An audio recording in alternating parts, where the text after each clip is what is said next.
Welcome to Bed Crime Stories podcast. I'm your host, T. I hope you guys are having a great time. To anyone new here, a warm welcome. Thank you so much for checking out the channel. All I ask is after watching and or listening to the video, if you find you enjoyed it or you learned something, do me a favor, smash that like button and consider subscribing. Now, without further ado, let's jump into the weeds. Good morning. I do hope you're having a great day so far. Hope the weather's good where you are. Hope that you're feeling happy. Today I'm going to talk a little more about the Madeline Soto case. There are still so many questions in this case. Among the biggest questions are: 1. What are Madeline's cause and manner of death? Can we assume it was a homicide?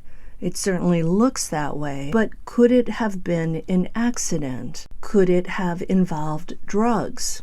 The second question is, what did Stephan Sterns do to Madeline to keep her from telling people like her biological father, a teacher, or law enforcement? From what I've read, Madeline's bio dad was living in another state and didn't have regular in-person visits with her, at least not often, not like every week. Perhaps Madeline didn't feel comfortable enough to tell her dad. Maybe she was embarrassed. Maybe she was ashamed. Maybe she was both of these. Probably the biggest question of all: was Madeline's mother, Jen, aware of the essay? 4. Where is Jen Soto right now? Some are claiming that she has checked into a mental health facility, but that has not been confirmed. Note that one of Stephan Sterns' friends said that Stephan and Maddie had bedrooms upstairs in the condo in Kissimmee. This same friend also stated that some of Jen's relatives were also living in that same condo. From my research, it looks like a man named Juan Gilberto Soto, who is 70 years old, lives in the same condo, Unit 107. I'm thinking that Juan could be Jen's father, possibly an uncle, and that he's the one who owns the condo. If this is true, it would mean there were additional adults observing Stephan Sterns in the home. A fourth question is, who was at Maddie's birthday party on Sunday? Some people on Reddit are saying 2 of her friends attended the soiree. Also, her 56-year-old grandmother, Yolanda Zambrano, and Stephan Sterns, of course. Now, Stephan Sterns was in Madeline's life for at least 6 years, which is a scary thought.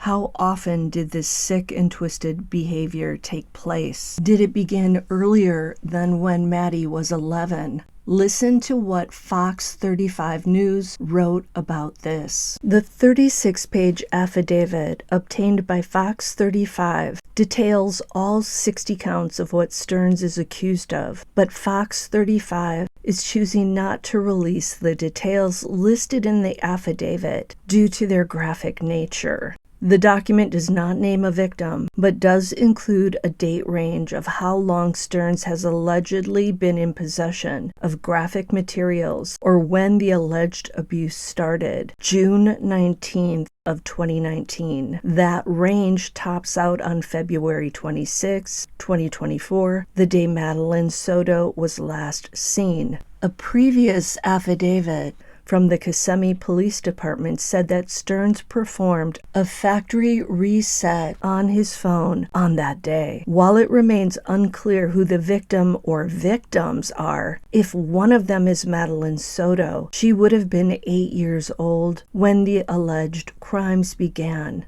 Age 11 was deeply upsetting. Age 8 is even more upsetting, at least to me. The affidavit said Sterns was in a position of familial or custodial authority when he allegedly committed some of the sexual batteries. Such a betrayal of a child's trust. The next question is, what happened after Madeline's birthday on Sunday? I'm wondering if Stephan hung out alone with Madeline after the party, and if so, for how long? I'm trying to decipher this crime with the few details we have. So far, I'm thinking that Stephan did not plan this crime. I say this because it's risky to drive around with a dead body in your car during the day, under the light of day. We know Stephan was captured on video with Madeline in his vehicle, and the police believe she was already deceased at that point. Stephan was also captured on video tossing her laptop and her backpack at the complex where Madeline lived. So Sterns was spotted dumping those items at 7:35 a.m. on Monday, February 26. 8:19 a.m., that is when Sterns was captured with Madeline in his car,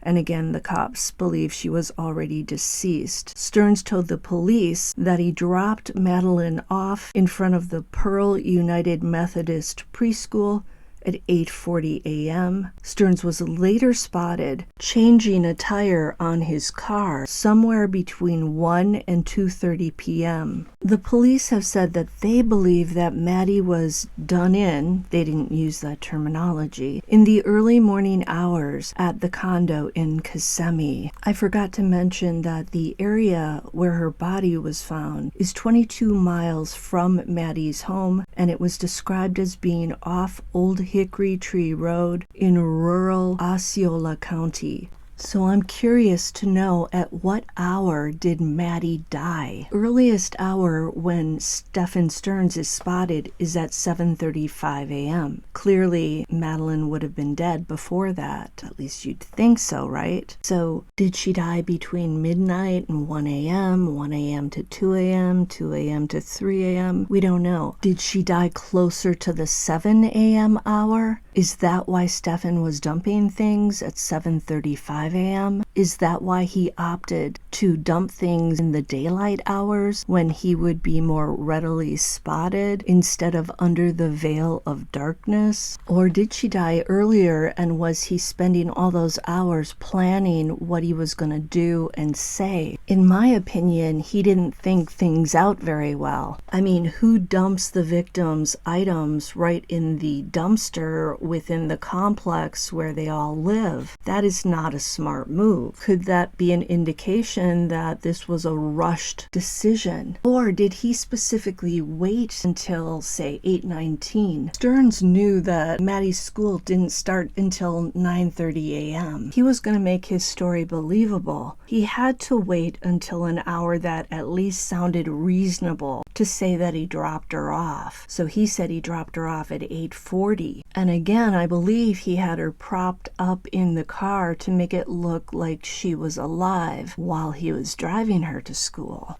I'm also thinking that however Maddie died, it had to have been a quiet action, perhaps hands on a neck, because nobody reported hearing any gunshots. And again, it could have been an accident of some sort. But if I were to argue that this was a planned crime, albeit a poorly planned crime, I would say that the birthday party and Madeline turning 13 had something to do with it. And I also think that whatever information was on Madeline's phone in which she expressed wanting to go live in the woods at age 13, could that have been planted by Stephan Sterns in an attempt to explain away why Madeline was found dead in the woods 22 miles from home? Although that area apparently isn't really a dense woods. There's some wooded areas, but that's about it. It's been reported that Stephan Sterns so far is not talking to investigators, and today it was announced that his arraignment,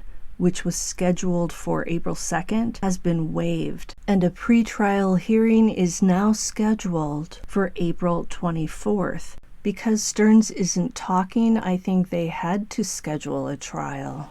Note that court records show that Sterns is being represented by a public defender. All I can say to that poor person is, good luck defending this monster. Until the next time on Bed Crime Stories.